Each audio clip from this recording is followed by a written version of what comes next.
Welcome to Virtofa Cooks. Today we're making a classic Russian salmon potato salad. Hearty, elegant, and full of flavor. Baby potatoes, 4 large eggs, 1 large salmon, a small purple shallot, 2 tablespoons of olive oil, mayonnaise, and fresh dill.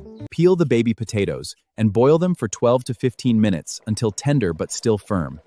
Drain, then cool under cold water. While the potatoes cook, soft boil your eggs.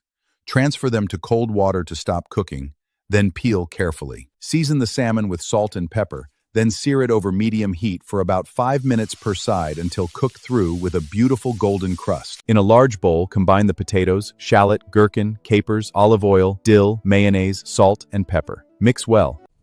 Break the salmon into generous pieces and gently fold it into the salad. Slice the eggs into small pieces and arrange them on top. Add a drizzle of mayonnaise, garnish with fresh dill and cracked black pepper. Your Russian salmon potato salad is ready to serve. Enjoy this with family. Don't forget to like and subscribe to Virtofa Cooks for more recipes.